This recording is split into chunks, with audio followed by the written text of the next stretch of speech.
I left Spider-Man No Way Home with joy in my heart and COVID in my bloodstream.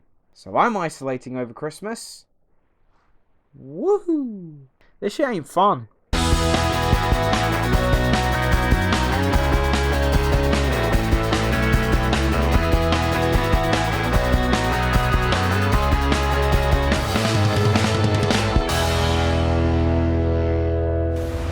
Does any part of you feel relieved about all this? What do you mean? Now that everybody knows you don't really have to hide or lie to people. For the record, I never wanted to lie to you. But how do you tell someone that you're Spider-Man? Now everybody knows. But this isn't about me. This is hurting a lot of people. I've just been thinking about how to fix all of this. How's it going, guys? Welcome back to my channel and time for another episode of Luke's Reviews. I apologize in advance for my slightly disheveled appearance. Apparently COVID will do that to you, but nevertheless, it is time for one of my most anticipated films of the year, and possibly ever, because the MCU are wrapping up an amazing 2021 for them with Spider-Man No Way Home. Picking up right from the end of Far From Home, the entire world now knows that Peter Parker is Spider-Man and is facing scrutiny after being framed for the murder of Mysterio. In turn, this then causes havoc for those close to Peter, including MJ, Ned, and his Aunt May. To try and rectify it, Peter turns to Doctor Strange in the hope of casting a spell to erase everyone's minds.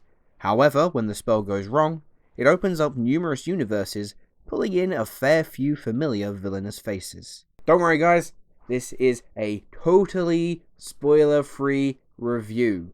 You are in safe hands if you have not seen the film yet. So the hype around Spider-Man No Way Home has been insane, possibly even more hyped than Avengers Endgame, if that's even possible. And going into it, hearing that this is basically acting like a celebration of Spider-Man, the theatre was packed, everyone was buzzing, I was so excited. I kept my mask on, other people didn't. Thankfully, No Way Home does live up to the hype. Sony and Marvel have really pulled off the impossible here. This was hands down one of the best theatre experiences I have ever had. But before we delve too far into this film, very briefly, I just want to touch on some of the things that didn't work for me. Firstly, the narrative isn't as tidy as we've seen from other MCU films. Let me explain it this way. Imagine that the film is dotted with different points. Point A, point B, point C, etc. And those points, genuinely, are some of the most amazing or inspiring comic book movie moments ever put to screen. However, the route that we take to get to each of those points can occasionally feel a little clunky. It's like when they were building the story, they put these beats in place and then tied a somewhat loose thread around these beats to actually, form a story. I'm obviously sounding very vague right now to try and avoid spoilers, but what I'm basically trying to say is that the story isn't as tidy as other Marvel films have proven to be. My other only real negative is to do with a certain emotional beat that happens about 2/3 of the way into the film that, for whatever reason, just didn't really hit me in the same way that I think the filmmakers were intending. Bizarrely, it just didn't have an effect on me. But that's it for the negatives. Otherwise, Spider-Man No Way Home is the most fun you will ever have in a cinema this year. Truth be told, even with those negatives, I can pop them in the back of my mind and still have oodles and oodles of fun watching this film. And that's mostly because I am just bowled over by the fact that they made this work. Jon Watts really pulls out all the stops here. There are countless moments in the film where you have to pinch yourself, and that what you're seeing isn't some kind of hallucination or dream. It's actually happening. There are times in this film that garnered more of a vocal reaction than when I saw Endgame.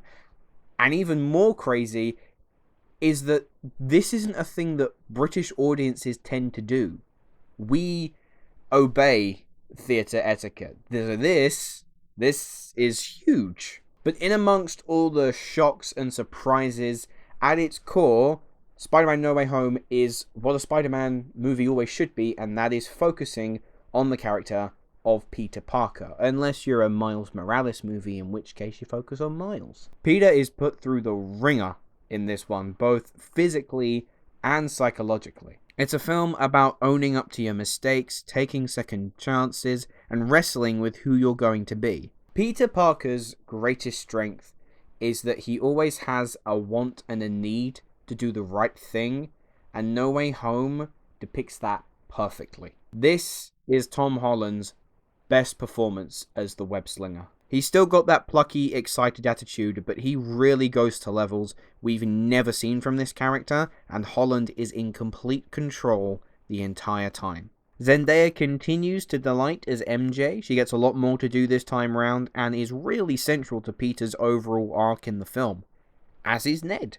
He's still Peter's guy in the chair, but actually working alongside him this time to solve this issue. Benedict Cumberbatch also returns as Doctor Strange. He's a little bit more uptight in this film than we've seen in the past, but that leads to a brilliant confrontation between him and Spidey that the trailers have hinted at, but oh boy, is there so much more to see. Marisa Tomei and Jon Favreau also return as Aunt May's Happy. Their little dynamic is still quite fun, but I like that their characters are at the same time still trying to anchor Peter in his trying times. And then there's the villains. Now, I don't believe that I'm touching on any spoilers as such here, purely because I'm only going to reveal what has been shown in the trailers, and that is that we are getting some very familiar faces return to play some iconic Spider-Man villains. Alfred Molina reprises his role of Doc Ock to great effect, and you can tell how much fun he's having back in this role. Jamie Foxx returns as Electro, although this time a lot less blue and a lot more vengeful, which was a cool addition to his character. Sandman and Lizard are in there too, but they don't feature as prominently. Also, the CGI for Lizard, not good. Not good at all. But I've left one villain out purposefully, and that is Willem Dafoe, who is back as Norman Osborn, aka the Green Goblin. And Christ, did we miss him. He totally understood the assignment and doesn't miss a beat. He's still tapping into that Jekyll and Hyde persona and completely commits to the action. It honestly was such a pleasure to see him back in the role, and I look and I just don't think that any other actor can fill these boots as well as he does. 2 post-credit scenes, as usual, both very interesting and both definitely worth sticking around for. Spider-Man No Way Home may not be a flawless masterpiece, but holy moly does it still rank as one of the most entertaining 2.5 hours you will ever have in a cinema. It's a great story, if a little messy at points, but all that becomes a distant memory when Jon Watts and his team deliver on the hype and make you feel like a kid again. The action is excellent, Tom Holland has never been better than this, and once again, you will not believe what they have cooked up in that third act. Prepare to go nuts. So overall, I'm going to give Spider-Man No Way Home an 8.5 out of 10. Anyway guys, those were my thoughts on Spider-Man No Way Home. Let me know, have you had a chance to see the film yet? What did you think? Leave your thoughts in the comments below. And let's make sure that we're keeping things spoiler free, please. I don't want anyone getting spoiled in the comments, otherwise I'll just remove you.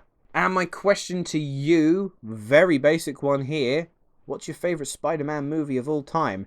I think after seeing No Way Home, my top spot hasn't changed as such. I still would put Spider-Man Into the Spider-Verse in my #1 spot. It's such a damn good film. But that is all we have time for today. So thank you very much for watching, and I will see you in the next video. Hello, thank you so much for watching. I hope you enjoyed the video. If you have, make sure to click that like button. And if you aren't already, click that subscribe button too.